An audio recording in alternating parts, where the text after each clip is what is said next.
Dear students, let us begin the third part of the lesson, in which you will learn about the sampling distribution for the difference between means.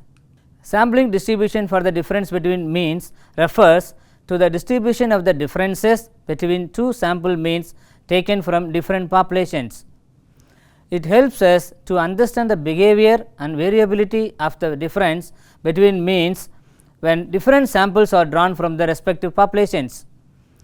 Purpose: the sampling distribution for the difference between means allows us to estimate and make inferences about the difference between the corresponding population means.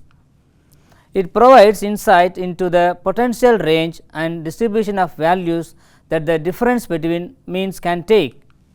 Central limit theorem: similar to the sampling distributions of a single mean, the sampling distribution for the difference between means tends to approximate a normal distribution using certain conditions by the central limit theorem.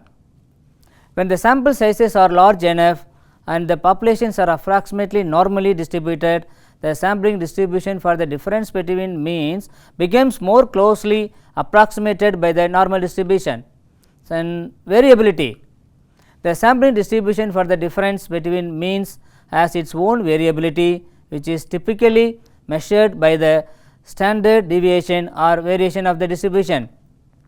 The variability depends on factors such as the sample sizes, the variability within each population, and the potential difference between the population means.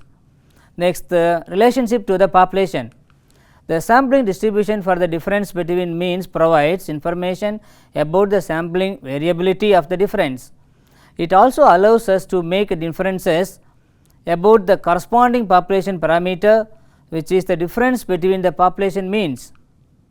By analyzing the sampling distribution, we can estimate the population parameter and test hypothesis about the difference between means.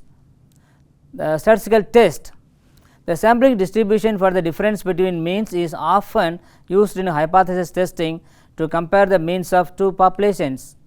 Statistical tests such as the t-test or z-test are applied to assess whether the observed difference between sample mean is statistically significant and provides an evidence of true difference between the population means. Uses: the first one, uses in hypothesis testing. The sampling distribution is used to perform hypothesis tests to assess whether the difference between two sample means is statistically significant or not.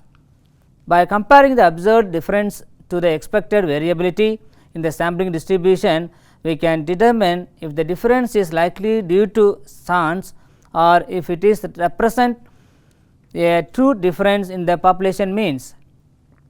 Confidence interval: the sampling distribution allows us to construct confidence intervals for the difference between means. These intervals provide a range of values within which the true difference between the population means lies. Confidence intervals helps to quantify the uncertainty associated with our estimates and provide a measure of the precision of the difference. Uses in comparing group means: the sampling distribution helps in comparing the means of two independent groups or populations. It provides insight into the variability of the differences between means and allows us to assess whether the observed difference is statistically significant or simply due to random sampling variation.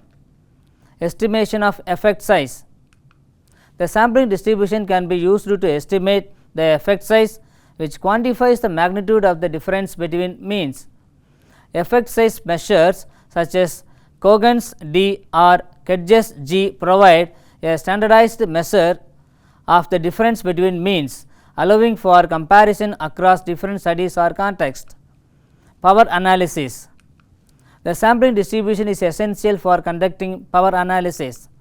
Power analysis helps determine the sample size needed to detect a specified difference between population means with a desired level of statistical power.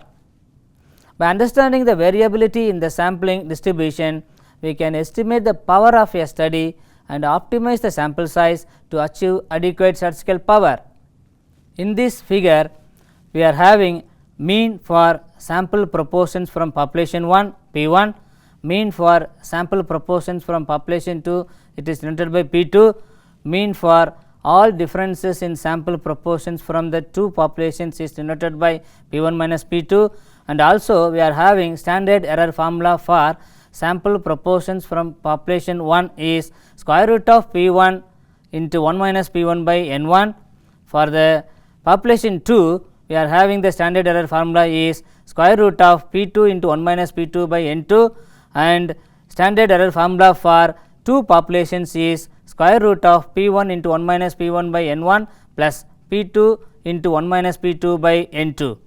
And also we are having conditions for use of normal model. These are the conditions for using normality model for population 1, population 2 and two populations. Example: a study about the effects of a new weight loss program compared to a standard weight loss program.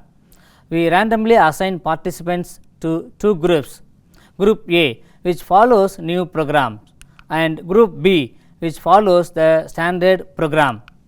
After a specified time period, we measure the weight loss for each participant in both groups.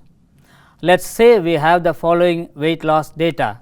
For a group A, we are having 2, 4, 3, 5 and 1. Group B standard program, we are having 1, 2, 3, 2 and 1. To compare the mean weight loss between the two groups, we calculate the sample means. Sample mean for group A is 3, sample mean for group B is 1.8. Now, using the sampling distribution for the difference between means, we can assess the significance of the observed difference and make inferences about the population means. The null hypothesis for this problem is there is no difference in the population means, and the alternative hypothesis is there is significant difference between two.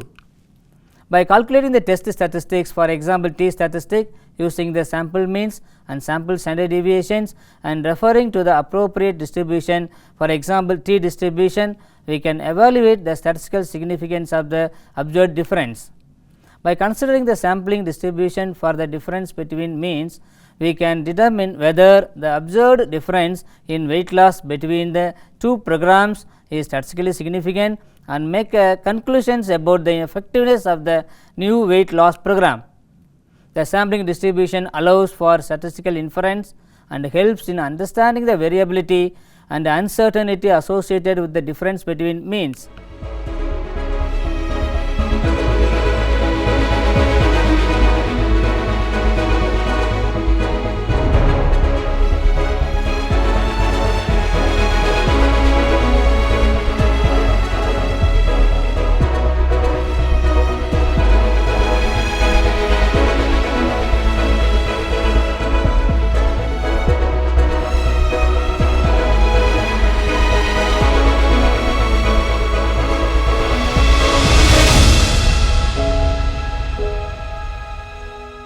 Dear students, I hope you understood all the concepts. These concepts will be very helpful to you in your research. We have completed our lesson on properties of sampling distribution of the difference between two sample means. Thank you.